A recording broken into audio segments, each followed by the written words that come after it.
한국인의 정통 주간신문 이루서울 1316호가 발행됐습니다.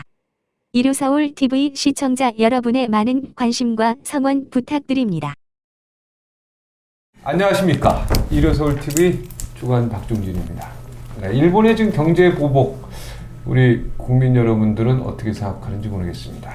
이거 가지고 또 논쟁이 많습니다.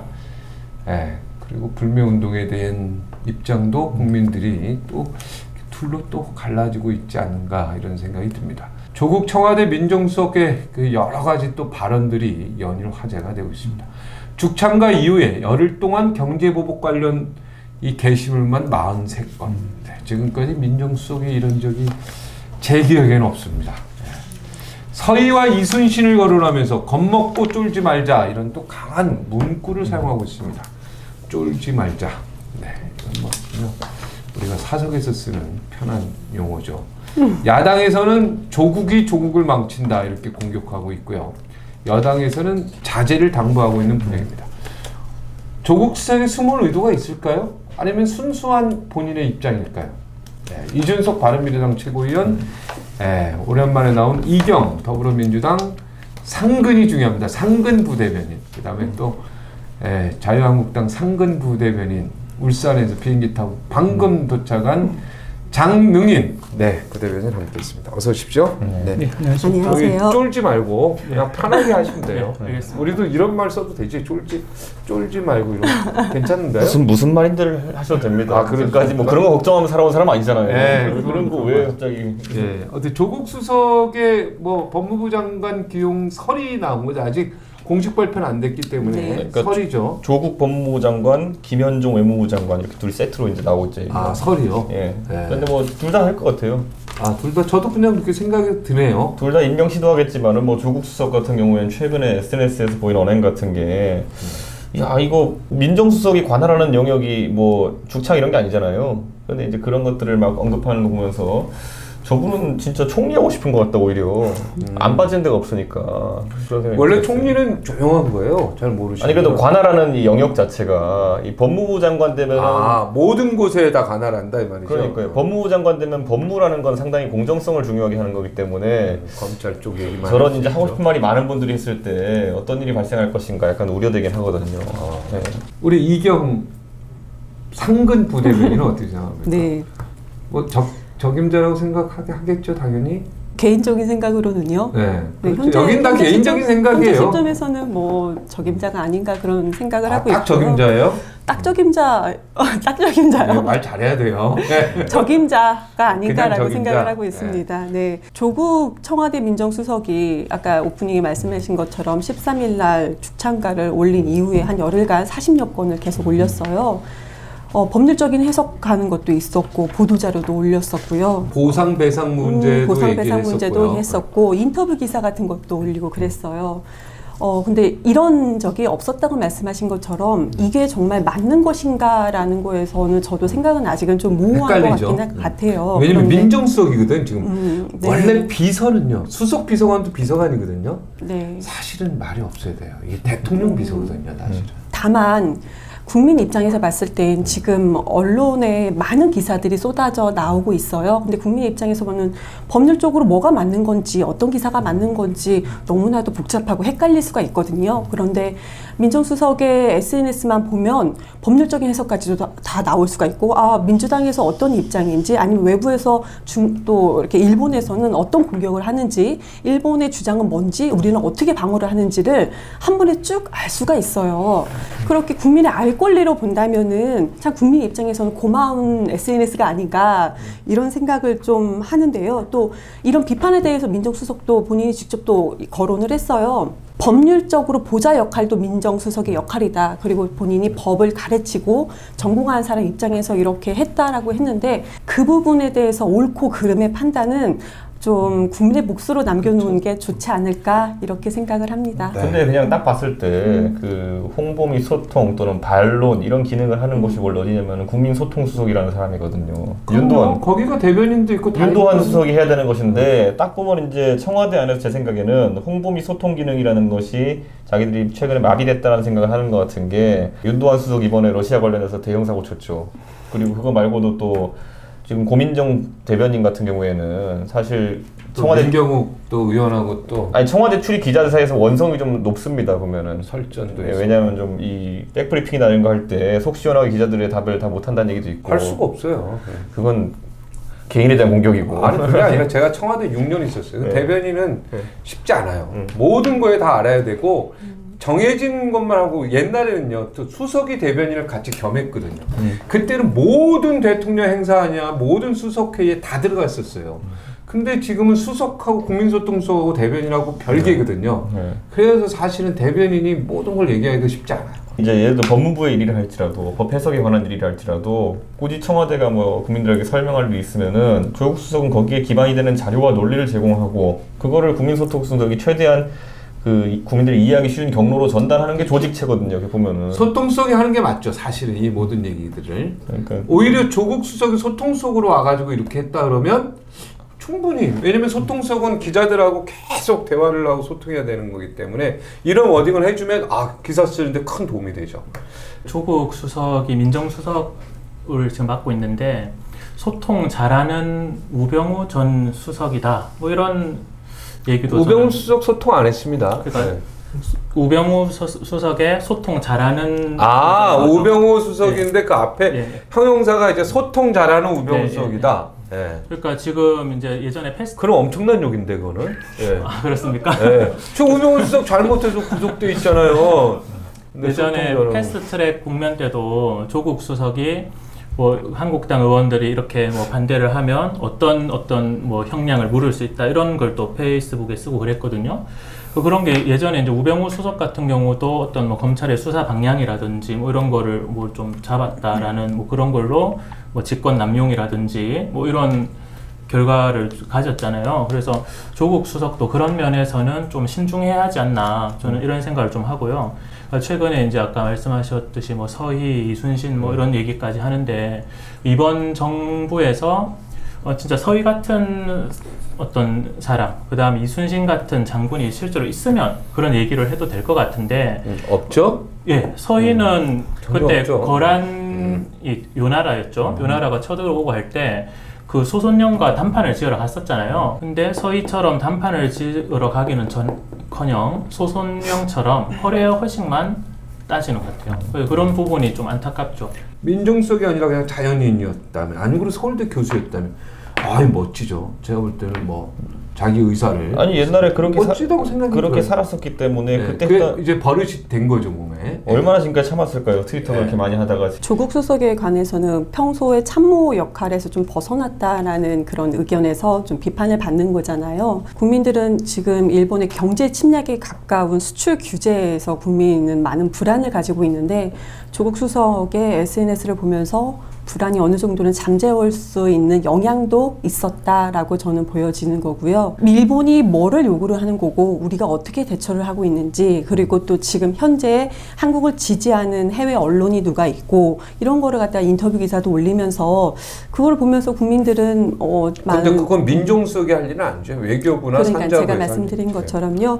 그러니까 평소 참모 역할에서 좀 벗어났다는 비판에서는 저는 솔직히 지금은 그건 맞아요. 모르겠어요. 시원하게 말하세요. 잘못하고 있다고. 아니 저는 개인적으로는 그거를 진짜 여태까지 그런 참모가 없었기 때문에 이게 잘못이다라고 얘기하는 게 맞는 건지, 아니면 이런 참모도 있을 수 있구나라고 얘기해야 되는 건지는 지금 저는 판단은 솔직히 안 서는데 이렇게 국민이 봤을 때는, 그 SNS 봤을 때는 국민은 어느 정도는 좀 불안이 잠재워지지 않았나라는 개인적인 생각은 있는 거고, 그리고 대한상구회의소 회장에서 대통령을 지지하겠다라는 그런 뭐 얘기도 오갔었잖아요. 그런 걸 봤을 때도 경제계에서 또 지지할 수도 있는 거구나, 이런 국민들의 생각을 할 수도 있는 거고요. 또 자칭 정치 구단이라고 하는 민주평화나 박지원 의원도 오히려 조국이 잘하고 있다, 이런 역할을 민주당 의원들이 해야 되는데 민주당 의원들 좀 나쁜 말도 해가면서 니네들이 뭐 하는 거냐, 이렇게 지적도 있었는데 거기에 또 공감하는 국민도 있지 않을까라는 생각을 합니다. 공감하는 사람 많이 있어요. 정치인이나 공직자가 뭐 자기 영역이 아닌 다른 곳에 관심 갖는 것이 좋은 것인지 아닌지 모르겠다 그러시는데 나쁜 거예요. 그건 우리가 소위 말하는 직권 남용이에요. 그거는 자기 영역에 속한 것이 아닌 것으로 넘어가서, 지금 조국 수석 같은 경우는 정권 실세인데 저 말 한마디가 구도적 영향이 큽니다. 지금 예를 들어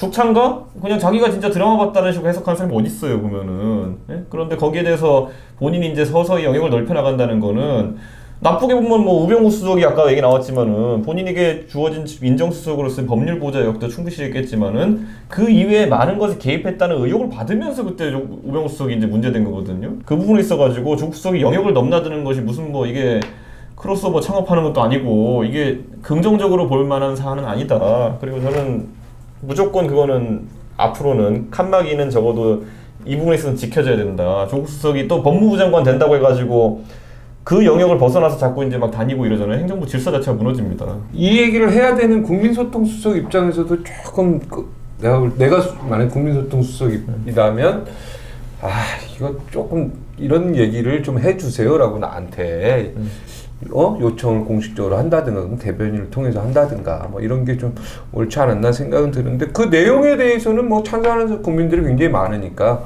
근데 그 프레임을 친일 반일로 이렇게 예를 들어서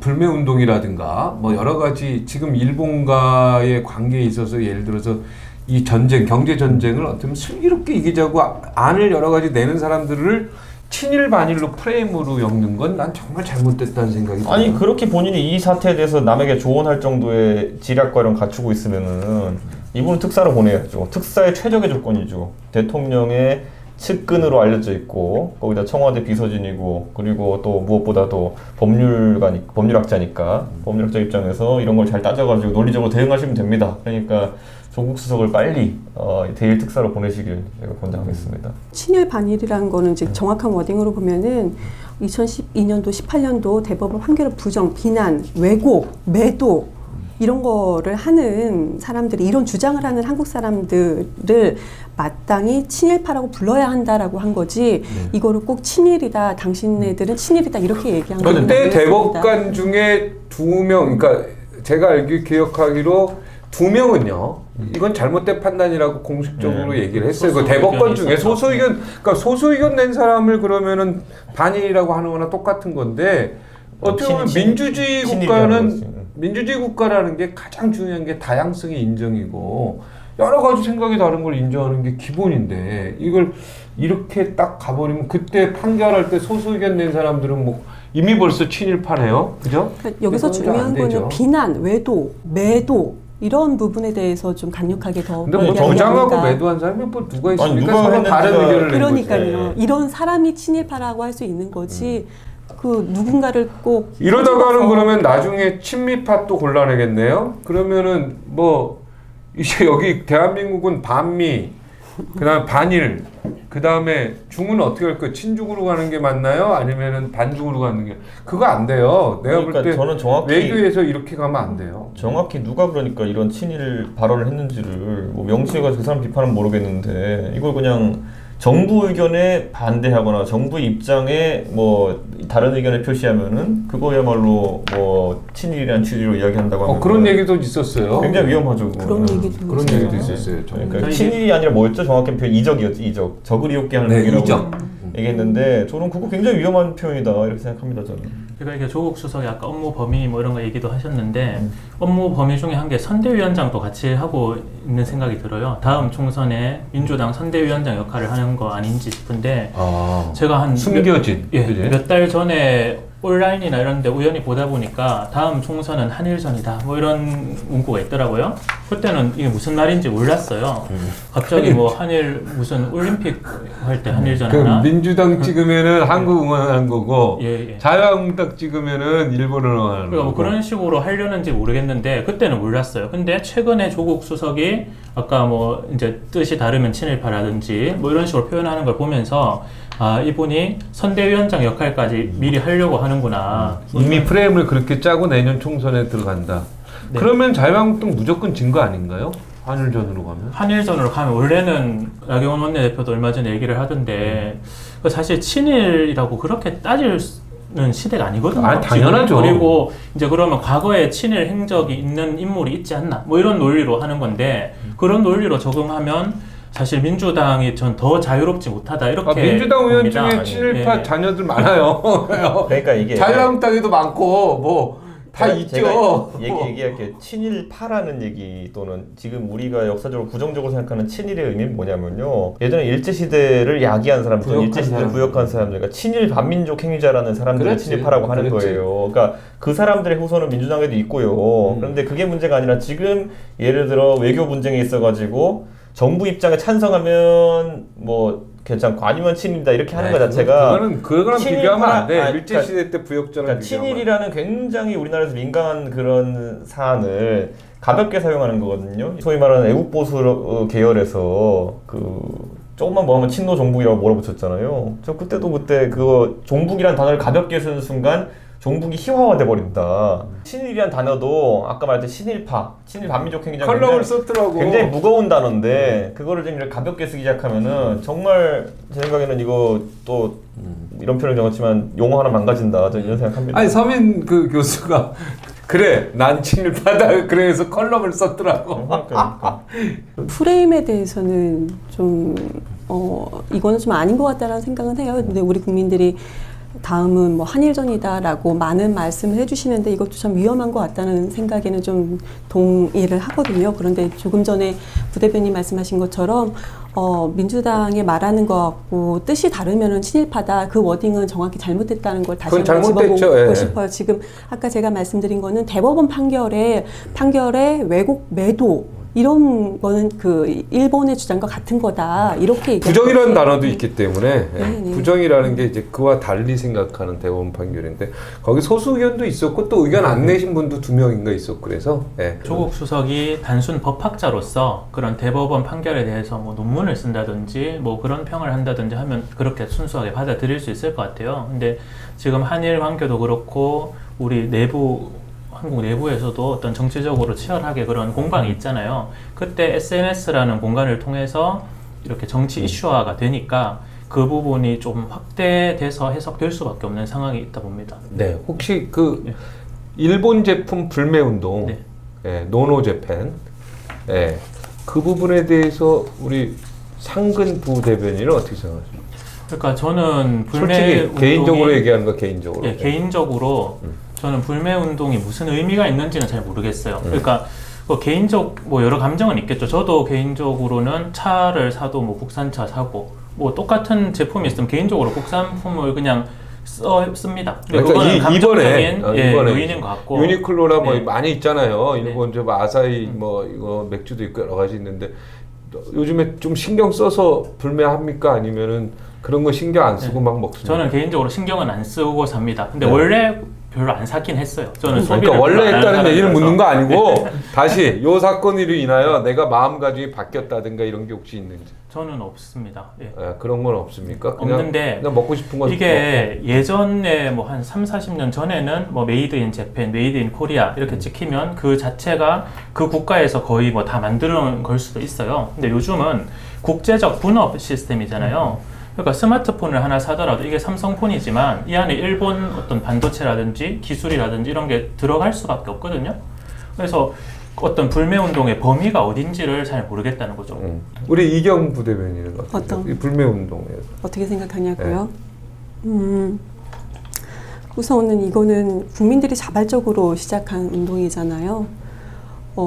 그렇다고 해서 국민들이 뭐 일본인에게 가해를 한 것도 아니고 반일 감정을 이렇게 좀 격하게 표현한 것도 아니고 또 격한 시위를 하는 것도 아니에요. 그러니까 국민들이 보시고 국민들이 판단을 하고 최소한의 정당방위 본인의 의견을 표출하는 그 정도 이 정도로 해석하면 되지 이거를 국민들이 자발적으로 하는 부분에 대해서 평가할 필요는 본인은? 없지 않을까. 본인은 개인적으로 불매 저는 운동. 원래 일본 제품을 가려가면서 안 샀어요. 원래 안 샀어요. 원래 안 샀고. 네, 그런데 이제 하나 말씀드리고 싶은 건 얼마 전에 샤프 펜을 하나 샀는데 앞에가 뭐 젤리처럼 돼서 너무 좋더라고요. 그 예. 색감이 되게 좋았어요. 그래서 그거를 하나 더 사야겠다 결심을 했다가 이번 사태가 벌어지고 나서 안 샀습니다. 아, 그건 되게 현명하지 않은 소비 생활인 것 같은데요.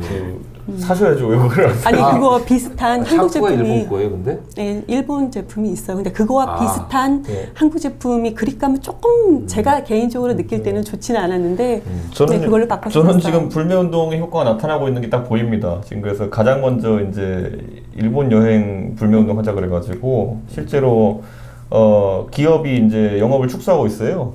가장 대표적으로 지금 영업 축소하기 시작한 곳이 저가항공사들. 일본 운항 노선 벌써 다낭 또는 이제 또 그 줄이기 시작했습니다. 그걸 발표했거든요. 저는 그거를 보면서 역시 이제 그 한국 기업의 피해를 입지 않고 일본 대상으로 불매운동하는 건 쉽지 않다. 우리 저가항공에서 국제선에서 일본 노선이 차지하는 비중은 40~50%가 돼요, 거의. 근데 반대로 일본에서 우리 노선이 차지하는 비중은 그렇게 크지 않아요. 그렇기 때문에 실질적으로 나중에 보면은 저가항공 실정에 상당히 무리가 올 것이고 우리 기업이 타격받는 비율이 더 클 것이다. 저는 그게 안타까운 점 중에 하나고 아까 말했듯이 소비 생활에 있어가지고 우리 사회적으로 최대의 효율을 내기 위해서 아까 말씀하셨듯이 펜이 뭐 보니까 뭐 좀 더 잡기 편하고 해가지고 쓰려고 하셨는데 일본 제품인 것 때문에 못 쓰셨다고 하는데 그런 것들이 만약에 사회에 저는 그렇게까지 보편화될 거란 보지 않는데 사람의 지난번에 생산성 우리 논의했잖아요. 꼭 해야 되는 게 있는데 일본 제품을 사면 안 되겠어 해가지고 그걸 못하는 경우에는 생산성이 저하될 가능성이 있어요, 사회적으로. 저는 근데 그게 우리를 위한 것인가 아니면 뭐 누구를 위한 것인가 그런 생각이 들어가지고 지금 그냥 이악 물고 하는 거죠. 뭐 생산성이 뭐고 일본 무조건 미우니까 뭐 하나라도 팔아주기 싫고 뭐 이런 거. 하물며 지금 택배 기사들도 일본 거는 뭐 유니클로부터 시작해서 이건 아예 거부해. 그 사람들도 한 번이라도 택배하면 돈 몇천 원이든 더 버는데 다 거부한 거 아닙니까? 예. 그러니까 저는 이게 있어요. 요즘 보면 인터넷상에도 보면 자기 프로필 사진을 뭐 노 이렇게 해서 빨간 거 해놓고 이렇게 하는 사람들이 생기는데 이게 딱 2014년에 그 세월호 터지고 나가지고 노란 리본 붙인 사람들과 안 붙인 사람들을 구분하기 시작하는 사회가 이제 구분이 되는 시점들이 있었거든요. 그것과 똑같은 걸로. 그때 노란 리본 다 붙였잖아요. 저는 안 했습니다. 저는. 왜 그게 안 한 사람이 어디 있어요 그때? 아니요, 저는 방송 때 제가 왜냐면 그 아침 방송을 돌직구쇼하고 있었기 때문에 그때 추모 기간으로 잠깐 한 것 외에는 저는 그거를 뭐 가방에 그러니까 추모 기간에 붙였잖아요. 아니 근데 제가 말하는 건 지금 노란 리본 이거는 계속 1년 내내 붙이는 거? 지금까지도 붙이고 다니는 사람도 있어요. 프로필 사진에 옆에다 해놓고. 근데 이게 소위 말하는 자신의 정치적 지향을 보여주는 방법으로 이제 사용되는 경우가 있거든요. 본인이 불매운동, 뭐 이경 부대변인 같이 내가 펜 쓰려다가 마음이 아파서 못 쓰겠다 이런 거는 뭐 본인 선택인데 그렇게 하지 않는 사람에 대해서 어떤 이야기가 들어가게 되면은 그 사람들한테 뭐라고 근데 하면 안 돼요. 사실. 지금 그 세월호 리본하고 불매운동하고는 비교가 좀 다른 것 같아요. 그때는 또 정치적으로 또 있었는데 지금 이거는 국민들이 정치적으로 그런 개입된 게 아니잖아요. 뭐 당이 다르다든지 그런 게 아니잖아요. 자발적으로. 세월호가 정치적인 사건이라고 인정하시는 건가요? 아니요, 그건 아니고요. 네. 그건 아니고 네. 그 세월호는 그래도 정치적이었다기보다도 그게 여냐 야냐 이렇게 국민들이 보실 때는 그런 게 좀 있긴 있었던 것 같아요. 근데 박근혜가 지금 겁니까? 그건 지금 중요하지 않고요. 저는 아니, 그거 발언한 건 뭐가 아니고요. 다르다는지 비교를 해주셔야 되는데. 그런데 지금 이거는 국민들이 스스로 여야를 떠나서 자유한국당을 지지하시는 분들, 뭐 민주당을 지지하시는 분들, 뭐 대한애국당 지지하시는 분들, 민주공화당이죠. 지지하시는 분들도 이거는 할 수도 있는 거예요. 이거는. 그래서 세월호와 비교하고는 조금 다른 게 아닌가. 세월호 다 슬퍼했죠. 세월호도 당을 가지 않고 우리 아이들의 마음 아픈 자유한국당 사람들 중에 슬퍼하지 않은 사람이 어디 있고. 한 분만 말씀 주세요. 그러니까. 제가 말씀드린 건데 지금 조금 한 마음이고. 맞아요. 그런데 근데 그때 말씀드렸던 말씀드렸던 거는 세월호 리본을 다느냐 안 다느냐에 따라서 반감을 갖는다고 하셨는데 지금 현재에서는 불매 운동을 내가 하는 사람의 그룹과 안 하는 사람의 그룹으로 나눠가지고 서로 이렇게 반감을 갖거나 그렇지는 않다라는 걸 말씀을 드리고 싶어요. 그냥 한국인으로서 최소한의 우리는 합리적인 대우를 받고 싶다. 최소한의 어떤 정당방위, 그냥 국민의 한 사람으로서 그냥 정당방위가 아닌가. 세월호 리본 같은 경우에는 한동안 예를 들어 제가 동네에 가도 그걸 저한테 하라고 꼭 강요하시는 분, 반강제적으로 말씀하시는 분들이 있었어요. 그거 안 하면 어떻게 됩니까? 그랬더니 안 하면 추모 안 하는 거 아닙니까? 뭐 이런 식으로 나오는 거예요. 근데 지금도 예를 들어 장사하시는 분이나 이런 분들 보세요. 예를 들어 유니클로 이번에 뭐 가서 뭐 처벌 받을지 모르겠지만 거기 페인트로 찍어놓고 오고 이런 것들 저는 이게 내가 하는 것과 달리 이게 옳은 것이다 틀린 것이다라는 관점을 이제 적용하기 시작하면은 그게 압박이 되죠 주변 사람들한테는. 근데 아직까지는 지금 예를 들어 옳다 그르다는 아니잖아요. 내가 펜을 안 샀으니까 너도 사지 말아라 이런 주장을 그냥 하시는 본인만 분은 안 아직 샀대요, 없는 그냥. 거잖아요. 네. 그 어떻게 느낄지는 지금 제가 아까 그 세월호랑 비교했던 것처럼 그 어떤 느낌인지 다 들어보면 아실 겁니다. 보면은 세월호 리본을 어떻게 이제 나중에 갔을 때 활용됐는지는 다 기억나실 거기 그게 때문에. 이제 정치적으로 악용되느냐 그건 저는 안 되느냐. 악용 이런 얘기를 한 게 네, 아니라 그거는 좀 다른 집단주의적 얘기고. 성격이 강해졌다는 그때 거예요. 세월호 그때 나는 내가 아이들 아픈 것에서 아이들에 대해서 마음 아파하는 것을 내 나름의 방식으로 추모하고 있는데 누군가는 달면 추모, 안 달면 추모 안 하는 것. 그 추모 기간 동안은 다 불매운동 달았어요. 하면은 분명한 반일. 방송국에서도 다 달았고 다 달았어요. 아니 방송국이 하는 거 아니 방송 누가 달았어요 방송국에서. 진행자 다 달게 했어요. 이 그러니까 사람은 그게 추모 기간 내가 동안. 말했다 추모 기간 얘기한 당연히 거잖아요. 그래, 추모 그 다음 기간. 얘기하는 거잖아요 지금. 추모 기간 때 달았다니까. 그거 얼마 달았어요? 몰라봐 한 몇 달 달았지. 한 달 달았어요. 그러니까 아니, 내가 그 말 하는 한달 거잖아요. 달았다고. 그 이후에 세월호 리본 아직까지 달고 이채고도 한 달 달았지 한 달. 전안 달았어요 한 달. 그럼 열흘 달았어? 열흘도 안 달았어요. 그러니까 일주일? 저는 왜냐면 사고 당시에는 또 이게 원래 노란 리본이라는 게 무사 귀환을 뜻하는 거였잖아요. 그 기간 동안 이제 좀 달았었는데. 그러니까 그 이후로는 달았잖아. 다. 어느 기간 동안 달았다고. 그러니까 제가 얘기하는 게 그 기간에 다른 것과 다르게 그렇죠, 이제 가면은 그렇죠. 그게 우리 편이 아니면 가르는 수단으로 사용되면 안 된다는 거죠 그거를. 예. 근데 너무 앞서 나간 거 아닌가. 지금은 내가 불매 운동을 안 하는 그룹과 하는 그룹이 나눠서 네. 서로 의견이 막 팽팽한 그런 거는 아니잖아요. 어떻게 여기도 보면은 불매 운동 한다는 거 아니야 지금? 원래 불매 운동을 안 하고 소비를 그냥 잘 안 하는 그러니까 사람이라서 특히 저는 그러니까요. 국산을 좋아한다 그 네, 정도 맞아요. 말씀을 이건 드렸는데 당연히 연관성이 있는 건 속으로는 아니고. 그 얘기를 하고 싶은데 이제 여러 가지로 좀 그렇게 한 네. 거지, 그죠? 아니, 근데 저는 이제 그 그럼 개인적으로 근본적인- 불매 운동에 대해서는 어떻게 생각하세요? 개인적으로 저는 이제 누가 하든 말든 상관은 없죠. 상관없다. 상관은 없는데 근데 이게 국가 전체적으로 봤을 때는 이렇게 감정적으로 대응할 문제는 아닌 것 같다 이렇게는 봅니다. 그리고 그 불매 운동에 있어서 저는 근본적인 어려움이 그 참 궁금증이 드는 게 어떤 게 일본 제품이고 어떤 게 일본 기업인지 저는 잘 모르겠거든요. 지금 택배 기사분들도 이제 그런 걸 불매 운동을 한다는데 그건 사실 불매 운동이라기보다는 불공급 운동이잖아요. 그러니까 택배를 배달을 안 하면 그럼 이제 만약에 일본 제품이 됐던 외제를 사고 싶은 그 사람들은 그걸 못 사는 거잖아요. 아니죠. 저기 공항에 떨어져서 그 모아놓은데 가서 자기 거 찾아야죠. 알아서 주우면 다만 되는데. 택배 기사만 안 해주는 뿐이에요. 네네 그거는 그런데 예를 들어서 그런 배달 근데 그렇게 하면 택배 배달 안 하면 일본이 아파해요? 난 그것까지는 몰라. 나 거기까지 계산 안 해요. 이게 누구 일본이 아파하든지 말하든지 아니, 이게 울면 이렇게 누가 이런 아픈 거지. 거야, 그러면? 그러니까 네. 일본 제품 택배 이렇게 가지러 가는 형님이 아픈 거지. 많아. 공항에 택배 가지러 가는 형님이 아니 아픈 거지. 그러니까 그러면. 시키지 마라. 너 이렇게 시키면 아프다. 네. 공항까지 가야 되니까 아프다. 그러니까 형님이 아픈 그런 거지. 얘기지. 공항까지 가는 형님이. 나는 시킨 적이 없어요. 아니 근데 지난번에 쿠팡 지금 얘기했지만 아베가 밉죠. 어떤 거요? 아베가 미워요 안 미워요? 저는요 아베에 대해 가지고는 단 한 번도 긍정적으로 생각해 본 적이 없는 게 기본적으로 군국주의자이기 때문에 저는 싫어해요. 그죠, 아주 싫어하죠. 네. 네. 나는 아베가 너무 졸렬한 인간이고, 어떤 자기 정치에 완전히 나는 그 어떻게 보면은 최악의 극을 보여준 인간이다 이런 생각이 들면서, 야, 진짜 나도 이제는 좀 적극적으로 그냥 개인적으로 그건 뭐 소문 낼 건 없지만 개인적으로 나도 이제는 맥주 먹고 이럴 때 신중히 먹고 저는 그렇게 바뀌었거든요. 근데 이게 사실 아니 너무 화가 나는 거예요. 이게 여러 가지 국민 한 사람 화 나는 건 맞잖아요. 남간표 주의대사가 그 고노 외상이랑 이제 가서 얘기를 하면서 고노 외상이 무례하다. 수치를 당했죠. 무례하다라고 하는 영상을 이제 국내 뉴스로 많이 보셨을 거예요. 저는 그걸 보고 남간표 대사 같은 경우에는 우리 정부 입장문을 가서 그대로 읽은 거고 고노 같은 경우에는 그 앞에 질문을 던진 거예요 사실상. 또는 답을 요구하는 뭔가를 보냈는데 남간표 대사가 거기에 전혀 다른 얘기를 했어요. 준비해간 발언을. 그래가지고 그때 이제 좀 서로 이제 다른 주제 갖고 이제 선무답하는 것이 돼버리니까 그게 항의를 했던 건데 저는 그런 걸 보면서 우리가 외교적으로 좀 더 준비를 치밀하게 해야 되겠다. 공개 회담에서는 서로 입장문만 읽고 나중에 비공개에서 좀 이제 그런 토론을 하겠구나 생각해서 자기는 입장만 얘기했는데 고노는 아예 언론이 모여있는 공개 시간에 그냥 자기 할 말 다 퍼붓고 축구 경기할 때 응원단도 뒤에 있지만은 결국엔 축구를 잘해야 돼요. 그러니까 응원을 잘하는 거, 우리 뭐 13번째 선수다 이렇게 하는 거는 그 우리 흥을 돋구는 측면에서 얘기하는 거지.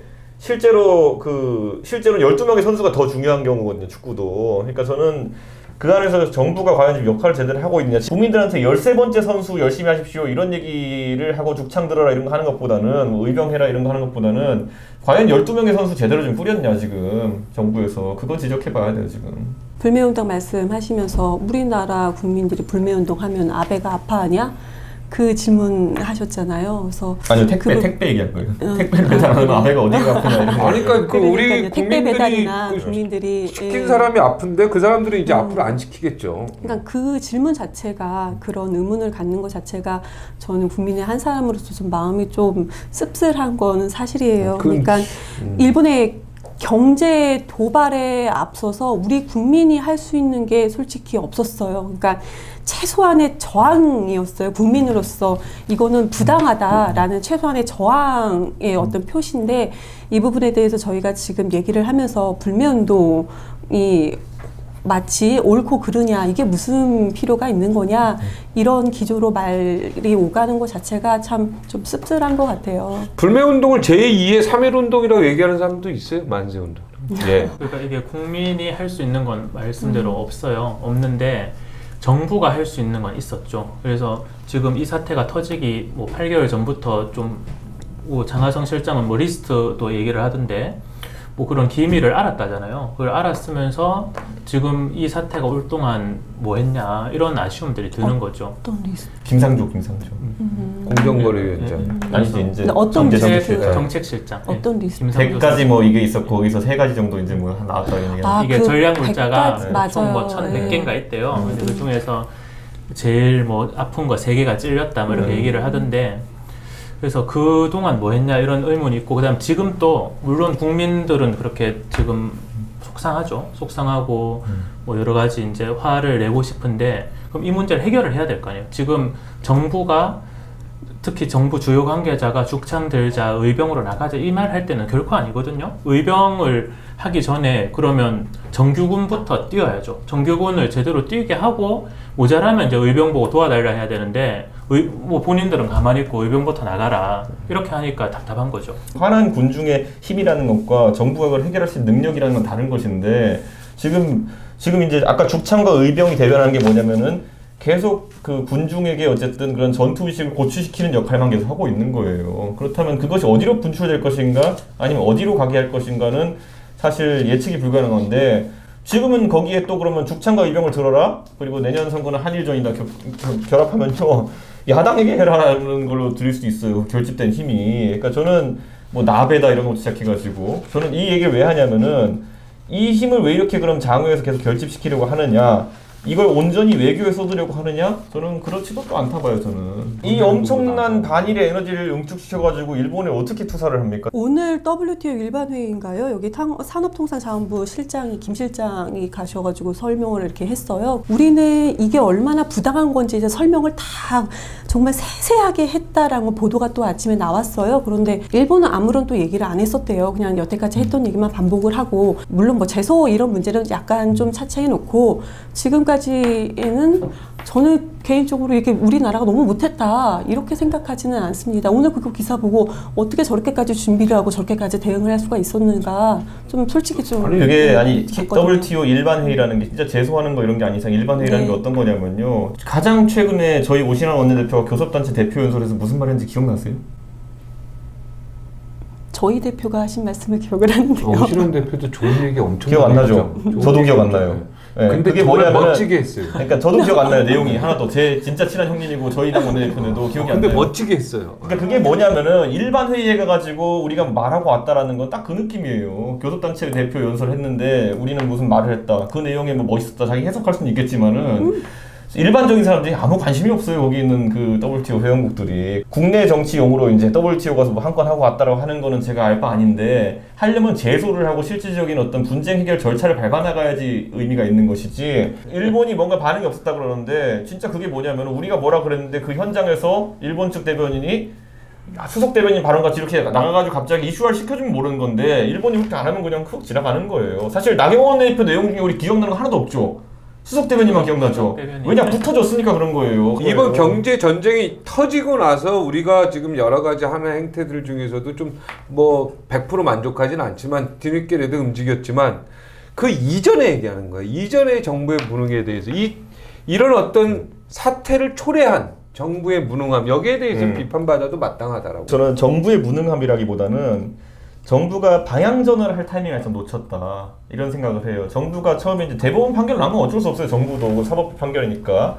근데 그걸 적용하는 과정 중에서 G20 가기 전에 일본의 움직임이 심상치 않다. 그래가지고 수정안 같은 걸 내놓잖아요. 기업이 이제 한국과 일본에서 1대1 내서 배상하자 이런 얘기 했잖아요. 근데 그런 게 좀 미리 고민돼서 발표가 됐으면은 이게 협상이 어떻게 진행될 수 있었는데 가장 먼저 그 직영배상 판결 다음에 나왔던 게 뭐냐면은 뭐 미쓰비시에 대한 재산권 압수 조치에 들어간다. 그랬더니 일본이 반응이 나왔죠. 그거 하면 우리 뭐 할 거다. 이런 식으로 나왔는데 그거 무시하고 있다가 나중에 G20 가까워져가지고 왜 회담이 안 잡히지? 막 이러면서 슬슬 불안해지니까 그때 행동하기 시작했다는 거. 예, 이미 회담 안 잡혔을 때 이미 감을 확 잡아야 되는데 그러고 나서 이틀 후에 바로 발표했죠. 근데 그때도 보면 뭐 민주당 지지자 같은 거에 이제 우리가 아베를 만나주기 위해서 우리가 급급할 필요가 있느냐, 뭐 자기가 안 만나고 싶으면 안 만나는 거지, 뭐 이렇게 하면서 분위기 만들었거든요. 다소 정부가 실기한 측면이 있다. 제가 지금 실기라는 거는 왜냐면 6월 19일날 정부가 내놓은 안 그 자체는 저는 굉장히 합리적인 안이라 봐요. 그러니까 지난번에 설명했지만 시간이 늦었다. 그러니까 배상에 뭐 이게 책임이 있는 건 맞지만 일본에 협정 때문에 실질적으로 청구권 협정 때문에 안 되겠으니 한국과 일본의 기업들이 부담을 해가지고 배상 문제를 해결하자고 하는 거는 지금 저한테 협상안 내라고 저도 그렇게 될 것 같아요. 굉장히 합리적인 아닌데 그게 왜 G20 가기 전에 5일 전에 나오냐고요. 그러니까 너무 늦었다. 네, 그 부분 비판하는 것 같고. 그러니까요. 위기가 기회다 뭐 이런 말이 있잖아요. 네, 정부가 굉장히 이 기회를 그러니까 이 위기를 좀 이렇게 굉장히 좀 재치 있게 그리고 현명하게 슬기롭게 좀 잘 했으면 좋겠다 이런 생각이 듭니다. 황교안 대표랑 뭐. 손학규 대표가 이번 야당 대표로 가서 5당 대표 회담했잖아요. 야당 대표로서 뭔가 외교에 참여할 수 있는 기회였는데 무슨 말을 했었어야 했냐면은 대통령의 입장 전환할 수 있는 길을 열어줬어야 돼요. 그 대표적인 게 뭐냐면 첫째로는 그 외무부 관료 중에 외무 공무원 중에 한일 위안부 협상 때문에 그 치죄를 받는 형식으로 사실상 그 한직으로 밀려난 사람들 그 대일 외교 전문가들을 다 기용해가지고 아까 말했던 12명의 선수를 채워라 라는 것을 야당 대표 입에서 대통령께 권고 드리면은 대통령도 정치적 부담에 자유롭거든요. 왜냐하면 본인이 한일 위안부 협상 잘못했다고 선언하면서 집권했기 때문에 그 사람들 다시 쓰긴 상당히 어려운 상황이거든요. 근데 거기다 대고 야당에서 대승적으로 한번 판단해 주십시오 하면은 통 큰 대통령 이미지도 생기고 그리고 야당 대표들도 대안 제시하는 이미지가 생기고 이런 제안들 던질 수 있는데 이거 하나도 없이 가가지고 그냥 밥만 먹고 온 상황이 돼버렸으니까 저는 이건 야당 대표도 이번에 뭐 저희 당 손학규 대표님도 그렇지만은 큰 실기하셨다 이번에. 그래도 손학규 대표님이라 그러고 다른 사람들은 야당 대표라고 그러고 그래도 우리 존경하는 손학규 대표님. 네 존경하는 제가 그분이 근데 막 그날 왜 존경하는데 막 소리 지르고 화내고 그랬어요. 아니 계속 회의 진행하는데 말을 끊으시니까. 근데 그게 말을 끊는다는 게 뭐 다른 게 아니라 뭐 소위 말하는 본인과 반대 의견 가진 사람들 말을 자꾸 끊으려고 하니까 그게 문제 되는 거죠. 권성주 위원장 건강은 어때요? 뭐 단식 안 해봤죠? 제가 무슨 단식을 뭐 자격이 뭐 이렇게 살면서 막 이렇게 절박하게 투쟁해 본 적이 없죠. 아니 그 태어나기 전에 좀 했죠. 태어나기 전에 태어나기 전에 좀 했고 더 이상 얘기하지 말고 쓸데없는 소리 하고.